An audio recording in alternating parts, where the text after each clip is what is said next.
go ahead and get started.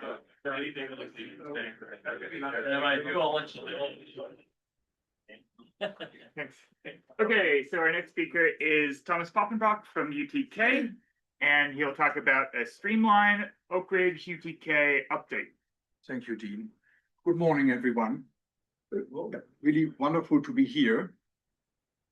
So people who are involved on this here are Maxwell, you heard from him, and then Gaute and Matthias from Oak Ridge.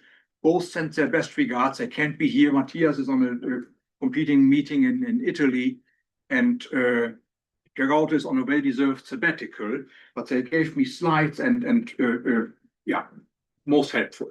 So last year's the last 12 months or so progress since we met at Argonne, really here under Streamline. But you heard from Maxwell, now we are ready to use tools from Streamline. But here we have really been using learning techniques. And so we have here, the first paper is about a new interaction. Most of my talk will be devoted to that, that where we used emulators, that was led by Shan Hu, and then Weigang Jiang and Takayuki Miyagi are junior scientists on this. And then I have one slide for Matthias from work that he did with Tom Please and with Achim. I will show that about uncertainty estimation or ultimate quantification in nuclear forces. And then finally, I will not talk about that. Gaute has also started to work with Jose Munoz and Antoine Belli and the MIT group, and of course with Andreas Ekström from Chalmers about first steps towards foundation model. But I just put this here, but I'm not equipped. I'm not a co-author, and I'm not equipped to talk about that. Great. So this is a slide for Matthias. Where they wanted to propagate really uncertainties better from all the way from interactions and phase shifts to predictions in medium mass nuclei. And the good idea that they had there was simply, so this is a plot here of a matrix, I think singlet S1 channel, momentum squared, or momentum on both axes. So this is just the interaction in momentum space. And they did a singular value decomposition of that interaction. And you see here, you get different singular values. And you also see as the singular values here decrease somehow, you have here more high momentum modes in there. So it gives you some control about energy ranges that are particular energy bins or ranges of these interactions. So they made a singular value decomposition and then used Bayesian inference to link scattering of such potentials and the three-body potential and energy and half-life to what comes out here on the bottom left here, what are predictions for the binding, the round cell energy of calcium-48. And they had two different energy sample points that they use, one set here and another set here with a little bit different uncertainties. You see this. So what, that's all I wanted to say to that. Good, and then my main talk is really here on an interaction that we call N3LO Texas, and it has this name because Shan has been in Texas and will soon move to Peking University, but also the Scandinavian co-authors here, Andreas, Christian, Gaute. If I use the word Texas in Norwegian, it just means crazy. Going Texas is this is what people think about Texans, and so because it is a little bit a Frankenstein, or you could criticize it, a crazy way to optimize nuclear forces, because what we have been doing here is taking the two-body force up to N3LO, but the three-body force only is the leading N2LO forces. So it's an N3LO. Not really a full N3LO potential, but it's a hybrid, and to so we have a large list here, long list here of low energy constants that have to be optimized or adjusted in this search. And you see here, some of you who are in this business know what these names means. Others don't worry about it, but there's just, and we use some confidence intervals where we just thought we would search for results that are generous. Yeah. And the idea was now basically to work with this. So we fit two phase shifts on the one hand side. We want to get light nuclei right. We want to get oxygen 16 right.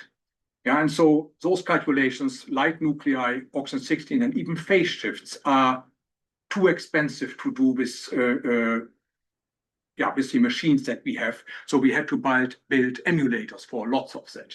Yeah, and so we set up emulators for phase shifts and the energies of light nuclei, and including oxygen 16 light nuclei using Noether shell model and Jacobi shell model from the Chalmers group, oxygen 16 using coupled cluster.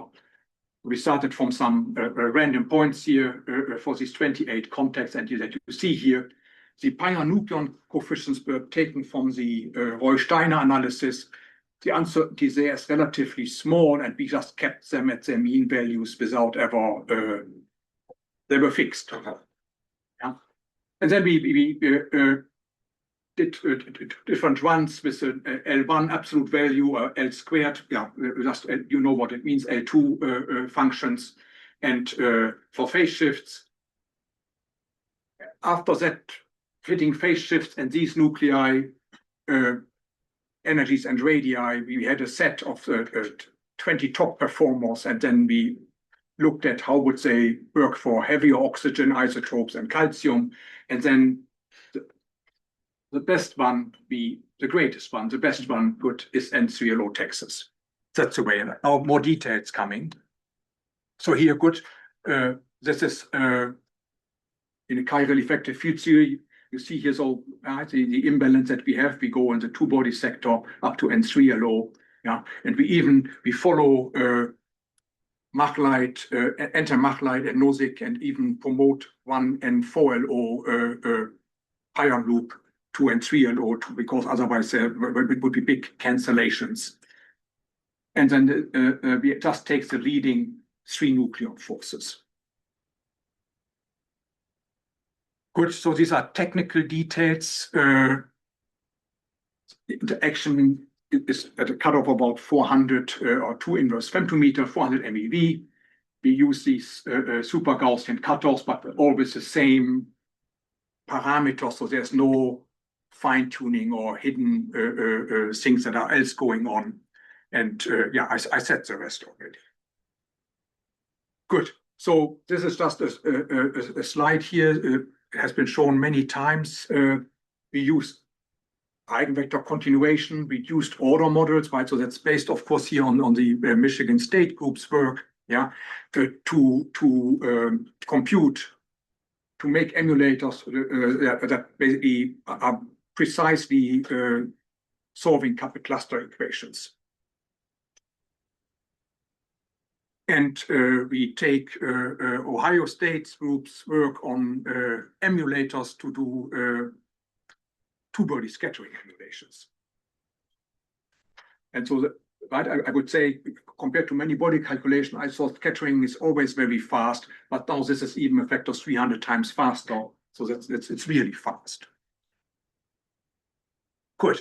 And so then the steps are here. You see, we have 3 steps. We first optimize. So these are the observables somehow that we have here. So effective range parameters like scattering lengths and effective ranges, phase shifts also up to 200 MeV, radii and binding energies, ground state energies, quadrupole moment of the deuteron, not a fit parameter, we just reported here. And then of course for helium-4 and oxygen 16 as well. Yeah, so this is basically what we try to optimize. We give different weights to different things here, but the weights come really from the gut. There's not a better way of saying that. Yeah,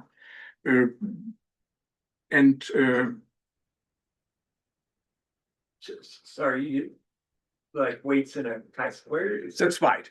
So we have two loss functions. One is just the absolute values for the first round or so. And then once we get a little bit better, we use an L square so that outliers are not as accepted.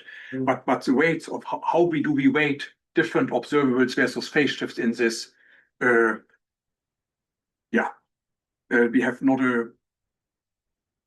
a better scientific or there's not more in there than just a little bit, a lot of Fingerspitzengefühl. Good. Good. And then so once we have then something, we validate it here. You see oxygen 22, 24, ground state energies, and calcium 40, 48. Yeah.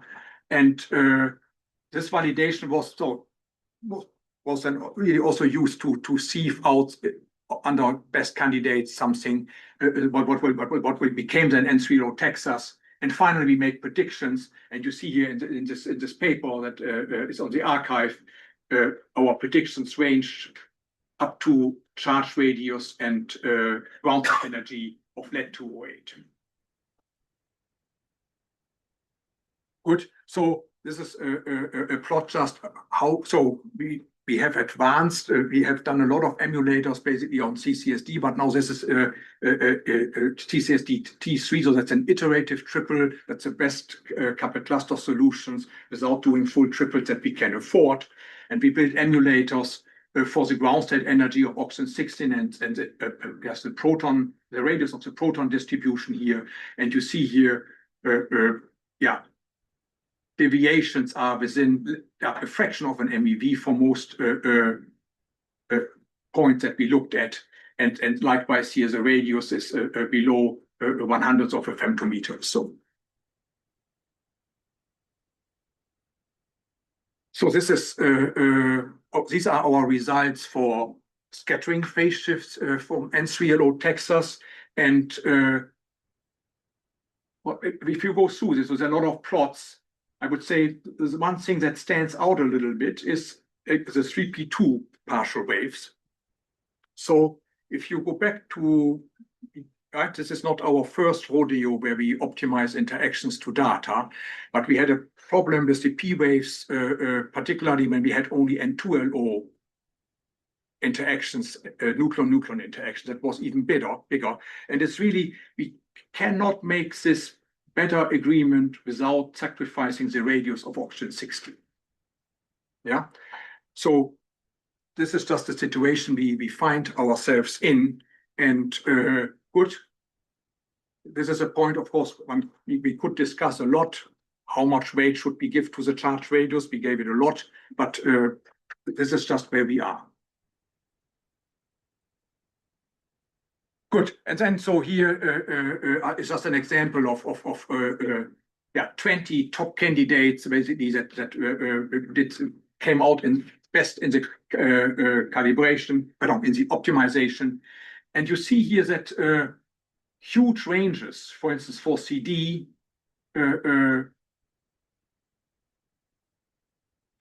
you have your helium-4 energy, oxygen 22 energy, and calcium 40 energy, plotted different plots. And the red star is the Texas that we chose in the end. Yeah, and again here for oxygen isotopes. So large range, but we always found a negative CD here. Yeah. Good. And then finally, with this interaction, these are our results for the binding energy per particle and for the charge radii. And I would say overall quite good. Yeah. We used most of these results here have now been done with the IMSRG calculations. We used here IMSRG2, so just a two-body approximation, but also IMSRG 3F2 plus some triples corrections to the best we could do, or Baishan could do on using the IMSRG techniques. And you see here basically how it goes. Not perfect here. Yeah. I would also say, you could say maybe, one moment, where do I see this best? For instance, calcium 40, and maybe also nickel 56 here. We have little bit maybe larger deviation than one would hope for doubly magic nuclei. And we just want to point out, so it could be simply, might be used two different techniques here. We used coupled cluster to calibrate oxygen 16, really, to optimize oxygen 16. And of course, coupled cluster CCSD T3 is a little bit different from IMSRG. And it could be that that is the reason. Yeah, so we didn't build emulators for IMSRG. Good, but overall, I would think binding energies, so saturation properties looked as such from binding energies, and charge radii are good. Also, nuclear matter properties. So you see here top symmetric nuclear matter, bottom neutron matter, equation of state as a function of density, and we compare here also with previous interactions that we created, and this is yeah, the most accurate so far that we have simply here. Yeah, these calculations here just come from one particular realization that where shell corrections are very, very small. It's just 66 neutrons or 132 nucleons in a box here in a random space. And we had different approximations for nuclear matter, but one of the very attractive perturbative triplets correction is just this called lambda CCD parenthesis T that comes from Bartlett and Taube. And that was newly developed here, and particularly pointing out here the folks who worked on this. We used that technique. Good, so because we calibrate things, we looked also here now basically on other nuclear matter properties here, right? So energy per part, so density energy per particles and the symmetry energy. And you see here the red star is always Texas, and we have some here empirical values also maybe from this rectangular shape here. Yeah, the red line is a nice constraint here. The red line is a nice constraint from a unitary Fermi gas. You want to be on the right side from that line. Yeah. So in that sense, I would say this interaction is so far the most accurate that we have been creating. Good. And also, I could have started with the slide, why did we do all this work? And the reason was really motivation for us so far, all ab initio calculation. If you just take the results of ab initio calculations with chiral Hamiltonians, they would say that calcium-60 is the dripline nucleus in calcium. Yeah, and that's in contrast to if you ask the average nuclear physicist, and they would say no, that will not be, most likely it's calcium-70 or beyond. Yeah, we have so much evidence from mean field calculations and so for mass systematics, and only if one in ab initio calculation takes that knowledge into account and then puts uncertainties in there, then here this is a very nice result from a few years back, right? Then one can say, yeah, there's still a probability that calcium-70 or so here, right, would be bound. Yeah, it's in the red region here. But yeah, you are 100% sure only up to calcium-60 here. Yeah, while in contrast here, mean field here, here MSU group, clearly if you look at separation energies, it's clear calcium-60 is not the drip line. You go out much beyond and maybe even much beyond calcium-70. So that was the original motivation why we thought we needed a better interaction. Yeah, and so this is now result for this interaction for the drip line in calcium. So the bands here, so these are all, so we have here, the red band here is from different valence spaces where we use valence space IMSRG calculations to do these calculations and use different valence spaces, and the uncertainty reflects here our valence space. Yeah, and so we can compare this, yeah, to other results, and this is other chiral interactions, for instance, just put the drip line at 60. So this is here different now. The drip line so would go here certainly to mass 70. Also here, look at separation energies, 1 neutron and 2 neutron separation energies, and yeah, similar. You do that. Yeah, we see this here. The 2 neutron drip line is clearly at 70 here, right? And yeah, good. I would say, yeah, these are just more details here. Caveat here, so we have not included there are no continuum states here. Everything is done in the harmonic oscillator basis. We took a relatively small frequency for calcium isotopes just to have a wide oscillator and basically have a really chilled and relaxed wave function there. Yeah, but it could be that the energy would even go a little bit further down so that the drip line goes further out if we had more extended states there. But yeah, also we changed H bar omega, and so we are quite we are convinced about the robustness of our results. Good. So that gives me to my summary. So main work that we did over the last year was optimizing a new interaction. Emulators were absolutely key in doing so, and there is now a chiral interaction where the drip line is beyond calcium 70. Thank you. Oh, it's very, very exciting stuff.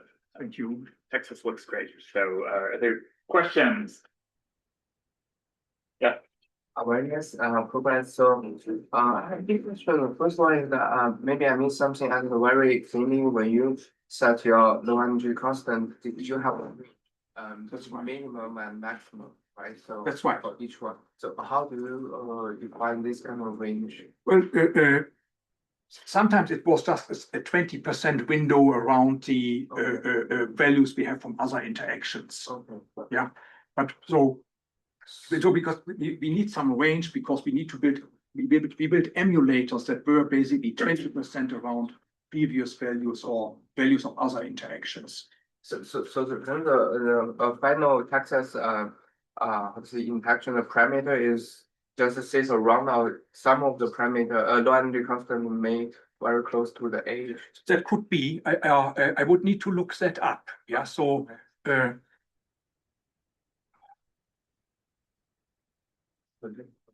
So okay. So you see here. Yeah. I would say it's even larger than 20% sometimes. Right. So I would think we have significant ranges here. Okay. Okay. Good. Other questions? Thomas, about calcium 70. Yes. So it's nice to talk about probability of existence. Yes. So what is the probability of existence for calcium 70 in the Texas interaction?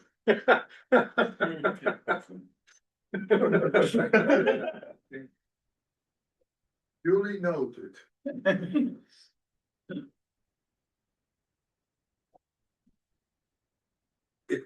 It would have been so much more work to do this better.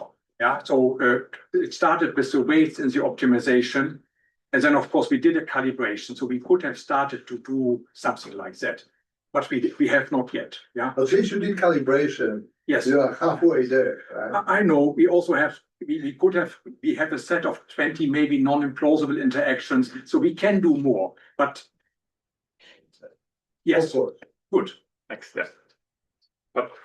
Thomas, in your slide 8, you mentioned emulator, which is a key component on this leading collaboration, and you single it out as a vector continuation. Is there anything that you're taking out of a vector continuation to your method that we couldn't have taken directly from reduced basis? Is there a specific technique?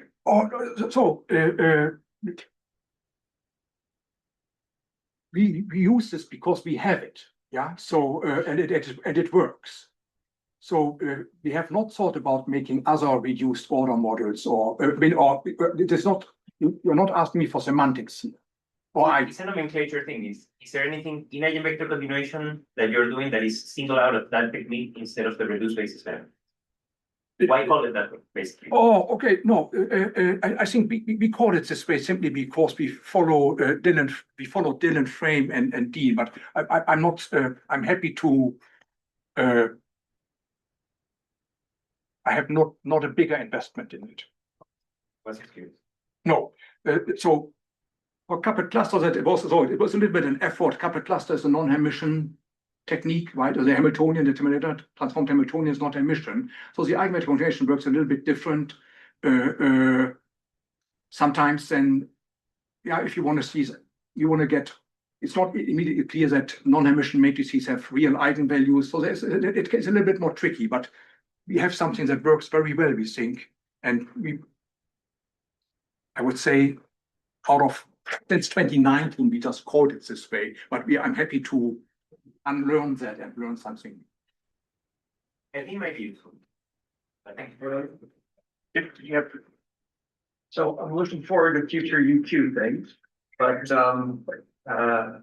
let me ask about the oxygen 16 charge radius versus the 3p2 phase shift. Yes. So if I'm thinking about, this is a soft interaction, we have a small cutoff, right? Yes. I actually ran something like that. All the operators, you've calibrated the Hamiltonian, but not the radius operator. It's a long distance operator, but there's going to be corrections to it that are non-negligible. So I'm just wondering if you could, even as an exploratory thing, put in an operator and see a short distance operator and see what happens, because you may be overfitting the charge radius. And just see if you could release the tension by putting in an operator with a coefficient that you adjust. Good, that could be, right? So I would say one would expect something like 1 to 2% corrections maybe of the charge radius, and it could be, it could very well be. So I think you could just see if the tension, I'm just asking if the tension gets relaxed. No, okay, this is a good point. That could be, and then also, of course, but we just have, yeah, it could, yeah, I don't know better, yeah. Okay. There are other questions for Thomas? Just to advertise something again that might be of interest. So back in the nuclei part of this week, one thing I just mentioned at the end is this idea of putting discrepancy models for imperfect interactions, imperfect models of stuff. So you could think of, like the CCSD one and the IMSRG as imperfect models, and then reconcile these by having discrepancy models for each, and seeing if then you get better answers for things. So I think that would be fun to do. So I agree to all of that. Only thing I know is and we are where we are because it has been also it has been quite a challenge for Baishan to optimize so many things at the same time and to get it to work, yeah? Mm-hmm. And it could be, of course, if we had more generous uncertainty, that it would have been simpler to find a solution. So we might be fine-tuned here. Yeah, I would worry about that. Yeah. Yes. Yeah. And part of the thing is that you expect it to work better in some places or another, and that's what your discrepancy model can take care of for you when you're trying to put it. Other questions? No, let's thank Thomas once again.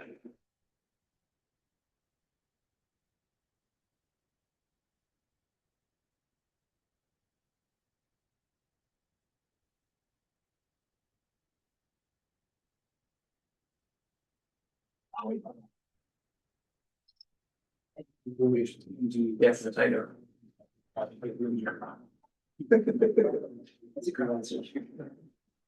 Okay, our next speaker is Keanan Scarbro from NC State, and he'll talk about an emulator for back-rotating complex scaled resonances.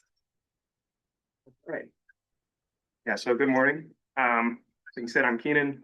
I just recently started working with Dr. Sebastian Koenig at NC State. We're continuing a project that Nuan Yapa worked on using eigenvector continuation to extrapolate to resonances from bound states. Yeah. Okay. So first, motivation. What the problem is. First, quick background on resonances review. Resonance is defined by purely outgoing VCs. It's a state that the system prefers to be in. Doesn't need any consistent incoming information. That forces two things: one, complex energy, which means it decays, and two, a divergent tail, which means it's divergent. Well, it means divergent. It means it's not normalizable. That's important for us. Importantly, the interior region is where the relevant physics is. The asymptotic tail is just kind of a mathematical artifact. So the goal would be to compute observables of resonances where we regulate off the tail, just capturing the interior information. The issue is that these resonances are kind of unfortunate to work with because they're not normalizable. So we can't use bound state techniques. We can't discretize and diagonalize Hamiltonian and just find the resonance that way. Luckily, there is a method by which we can turn the problem into one that we can use bound state techniques for. That's called complex scaling. It's been around for a while. The idea is to analytically continue the gamma state, which is the resonant state, to the complex plane. You're evaluating it along a rotated contour. And because of that, the rotated R makes the gamma state pick up a factor that decays. And if theta is large enough, that decay kills the divergence. And in that case, if it's large enough, it can turn it into a normalizable state, which we can use bound state techniques. So just to make it a little more formally, this is called the ABC theorem. Aguilar, Molesliff-Combs. Just going to read this off directly. Resonance poles are invariant under the transformation I mentioned before, and they become normalizable eigenstates of H as long as theta, the rotation angle, is large enough to uncover the resonance pole. So I've plotted this here, but you imagine R being rotated by theta means momentum is rotated in the opposite direction. Energy is loosely rotated by 2 theta. So you can imagine this continuum rotating down, and as long as theta is large enough to uncover the pole, that resonance becomes normalizable. And so singularity transformation, so the eigenvalue doesn't change. I don't know how to use this thing, but the condition for theta is given there, but you can kind of tell by just looking at this plot. There also happens to be a maximum. Depends on the potential. This whole argument is a little more formal than I'm making it.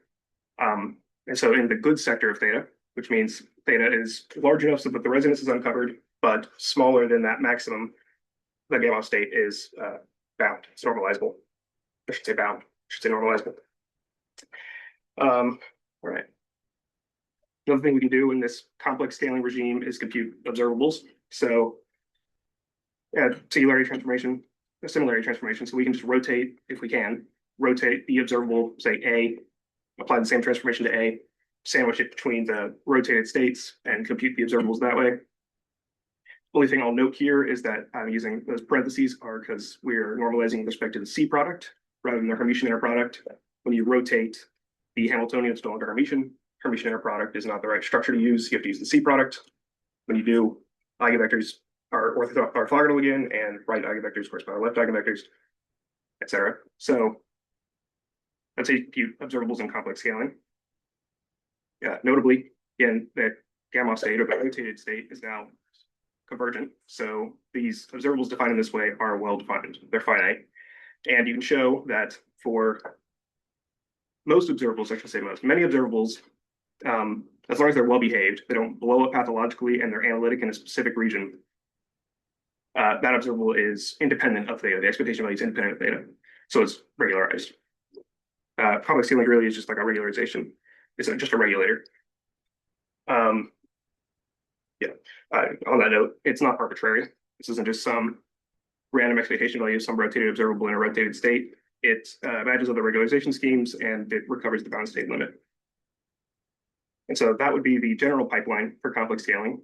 You grab your Hamiltonian, you rotate it, diagonalize, that gives you your regulated or regularized resonance and your resonance energy, then if you can, rotate an observable and compute observables theta. Say you didn't know what the resonance energy is, in case you don't know what value of theta to use, you can just imagine sweeping through theta until you uncover a resonance. So that seems simple enough, at least for simple systems. But that isn't the whole story. There's an issue, which is that for some observables, you can't rotate them. I mentioned before that there are specific conditions, right? It has to be, it can't blow up pathologically, and it can't, it must be analytic. If you have an observable that doesn't obey that, it'll depend on theta, which means it's kind of arbitrary. And then for some observables, there just isn't a well-defined way to rotate it. So what we can do is complex scaling gives us our regularized gamma function.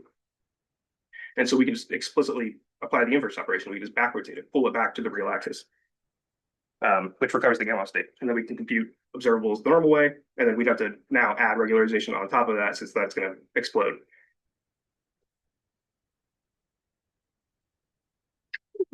So theoretically, it's easiest if we can rotate A. Complex scaling makes that really easy. But theoretically, we never have to. We can just use complex scaling to get the resonance state and then pull it back to the real axis. The issue, as you can probably imagine, that's not conditioned well, because you're grabbing something that's convergent and then you're peeling it back and recovering divergent behavior. So numerical noise just explodes. And so you can't explicitly back rotate. You can't grab a state and evaluate it on the back rotated array without everything failing. And so the goal, or what we're attempting to do, is use eigenvector continuation to back rotate the complex scaled resonance back to the gamma state. General idea is you'd sample the rotated state at many theta, and then you'd use EC to extrapolate to theta equals 0 without ever actually explicitly evaluating it there. That might allow us to recover the gamma state. And if it did, then we could calculate observables in the normal way and then regularize. Okay, so EC, most people here know how it works, but I'm going to brute force a couple slides on what that is. So I have a parameter dependent Hamiltonian. You want to evaluate it as some target parameter by diagonalizing a much smaller matrix, approximate the spectrum at a target parameter by diagonalizing a much smaller matrix. The idea is you diagonalize H at many sample vectors or many sample parameters, collect your eigenvectors at those sample parameters into a basis, and then project onto that basis, or project onto that subspace, and then solve the problem there. If that subspace captures the relevant information, this should give you your energy spectrum and your eigenvector spectrum in terms of the coordinate vector of the sample space. The only main assumption is that that subspace is actually captures the relevant information. So eigenvectors at a target parameter should approximately lie in the span of the sample vectors, which, if H is analytic, there's a formal argument that that is a justified assumption, and the error decreases rapidly with training vectors. The main idea is just that low-lying eigenpairs or the eigenpairs that you care about trace out a very small subspace as you vary theta. And so EC isolates that subspace and solves the problem there, getting rid of the irrelevant information. Okay. Yeah, it's useful for a couple of reasons. Say it's difficult to diagonalize at a specific point. EC allows you to approximate at that point without actually diagonalizing full Hamiltonian. Other things, it's a reduced basis technique. You're taking a problem that could have a massive dimension, you're reducing it to a much smaller dimension, and you can compute eigenpairs from any theta that way. For us, the actual use case is that it might allow us to approximate the gamma state without actually explicitly backrotating, like I mentioned earlier. And so this would be the pipeline, but it's EC pipeline. Sample a bunch of theta in the good sector. It's important. Rotate, diagonalize, select your resonant vector. We'll get to how you can do that. Collect your basis, project your target Hamiltonian at some target theta onto your subspace, diagonalize, grab your resonant vector again, and then compute observables. So first of all, this should apply for any target parameter theta star. For us, it would be 0, right? We're pulling back to the real axis. And same thing, in practice, you have a training region, you sample over or you repeat this process for randomly selected vectors in that training region, and that way you can get confidence intervals, error estimates. Now, the other thing, and I briefly mentioned this, is how do you actually select the resonance? Really, you just pick out the one that has the resonance energy. So that should stay constant as in varied theta. So pick the one that most closely has that energy. If you don't know it, use complex scaling to find it. If you can. You know, it's not given, but okay. So the reason this isn't just like a trivial application of EC is that if you're in the good sector, H is analytic, stays very smoothly. All vectors are normalizable. So EC should work there pretty easily. You should be able to smoothly extrapolate theta star. If it's outside that sector, suddenly H is still formally analytic. Eigenvectors are still analytic formally, but the resonance now is not normalizable anymore. EC is, using a finite box basis, normalizable basis. So it's actually not trivial to recover the gamma state. In fact, it shouldn't be able to do it at all. But we just applied it anyway, just to see what happened, see if it did work naively. And so we did that with a toy model, S-wave, shifted Gaussian, that has a known resonance. Another thing is it's easy enough, simple that you can use Mathematica to numerically get the gamma state and use that to compare to results.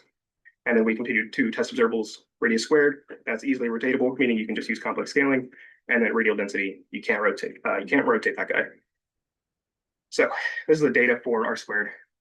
Like I said, it's easily rotatable, so you can compute it with complex scaling. Some of these labels aren't very helpful. Zeldovich is the Mathematica code. That's, for this case, pretty much a ground truth. It should be nearly exact. Zeldovich is the regularization scheme you have to use. But that we used. Standard complex scaling, like I mentioned, that shouldn't match any regularization scheme, so that should be equal to Zeldovich. EC in the good sector should also be equal to Zeldovich, which is nearly. And then back rotation is actually not bad. It deviates a little here, honestly, but the geometric component is both are much better than we thought it would be. And then I mentioned Tikhonov. It's another technique.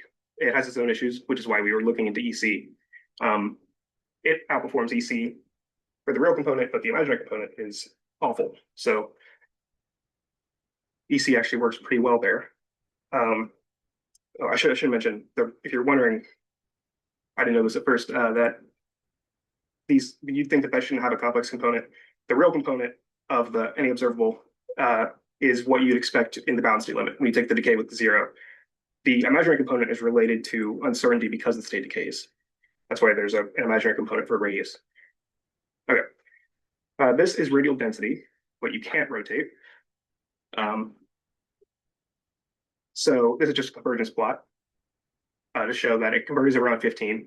At 10, it's pretty awful. At 15, it's already well converged. And by 50, it's barely changing. So that, and this is how it compares. So Zeldovich is again ground truth, Tikhonov, the other method.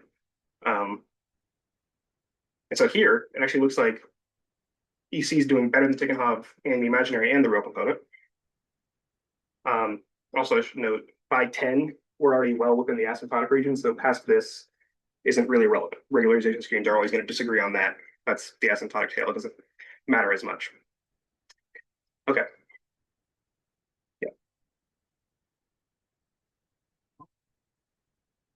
All right. Okay. Okay. So one thing, summary results. EC looks like it can be outperforming at least one other back rotation method for this simple system. This is not some global result. The real error in the R squared is probably due to, the R squared weights the tail heavily. And so any deviation in that asymptotic tail is going to be weighted more heavily by complex scaling. Tikhonov doesn't have that issue because it globally cuts off UV modes as you back rotate. Details are important, but that's probably why Tikhonov outperforms EC.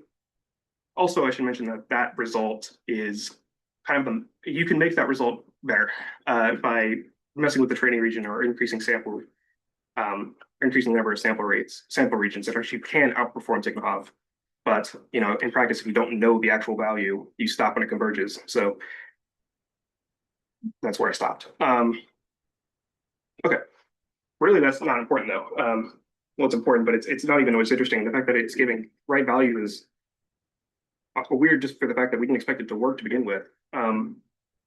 This is just, again, this is a naive application of EC. We didn't modify it at all, and it just works. And so it looks like it's capturing the relevant interior information and giving us the regularization for free. I mentioned, but this didn't recover the gamma state, and then I regularized it after. It just gave us the regularized state off rip, which sort of might make sense, but I'll get to that. Like I said, gamma state, it's not recovered. Probably can't be, but EC approximates the regularized observables really well anyway. And so this is kind of a broad idea for maybe why this is working. We don't know yet. Yeah. So in the good sector, which is where you sample, their eigenvectors are analytic. They're also normalizable. The expectation value of any observable is also analytic and constant in theta, as long as it's a well-behaved observable. And so the expectation value at theta might have a well-defined continuation to the real axis, even though the gamma state diverges there, maybe. And then if that's the case, identity theorem, that analytic continuation would have the same value at theta.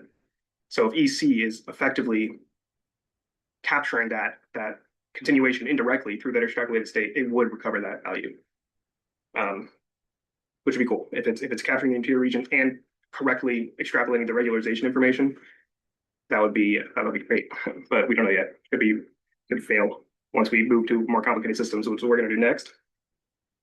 One thing, just look at EM transition amplitudes or transition elements, matrix elements, moving from a bound state, exciting to a resonance. Just more complicated systems, benchmark against results. Generally, we're just trying to push it until it bends. And if it doesn't bend and it just continues to work, then maybe we can look into an argument for why it's actually working without us having to modify it at all. That's it, I believe.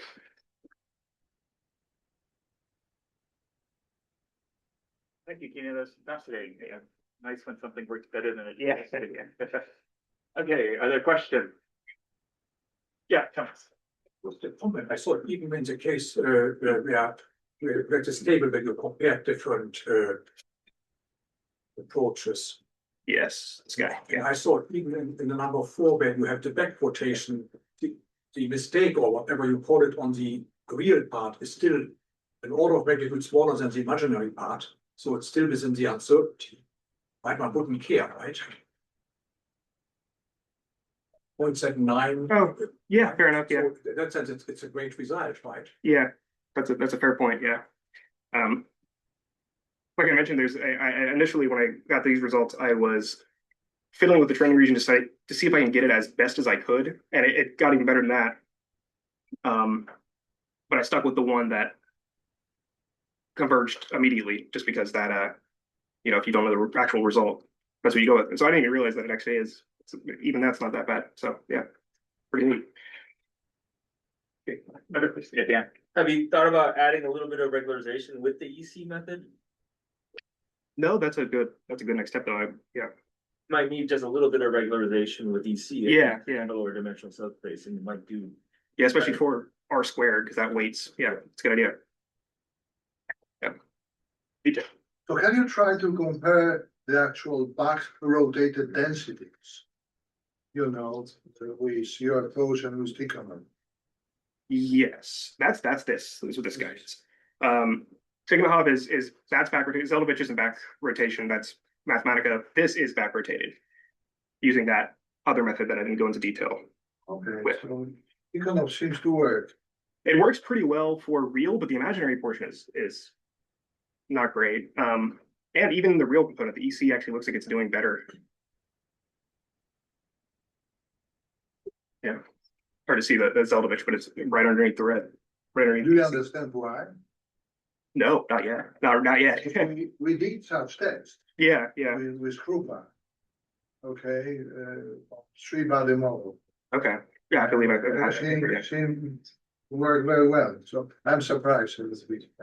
Yeah. I mean, hell, maybe I'm not sweeping through or optimizing taking off. Maybe I'm not correctly finding the plateau. That's possible. Yeah. Yeah, I'm not familiar with those theory calculations. So which line should be kind of exact or the thing we want to benchmark? So The solid, the Yeah. solid one. solid black. Yeah.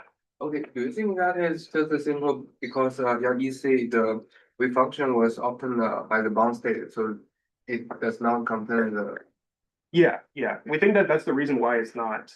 I mean, because of that, it shouldn't be able to recover the Galois state. Or at least that's what we think. But we didn't expect it to give the correct results. Is that possible, for example, in your model, if you include some state which is not bound, right? Of the threshold, so it includes just one or two that stage. See. Do you think that will help? Are you saying For example, your eigenvectors in your EC is always a bound state, right? So all of them are bound state. What if you can include one or two kind of continuous? Oh, yeah, fair enough. That's a good idea too. I was thinking about you can train some of the sample vectors. Maybe you could use some of the vectors where theta is before the resonance, but not at theta equals 0. Those have a tail that's larger than what EC can produce in the good sector. So maybe I can try that. Yeah. Other question? So maybe I can ask a question. So Keanan, I guess one thing you could think about is also the bound to resonance transition matrix elements. This because that's the sort of thing that experiments would measure. Right. Yeah. That Yeah. would be kind of nice. I think that's where we're headed next. I'm excited for that. So yeah. Okay, very good. Other question? Not, let's thank Keanan once again.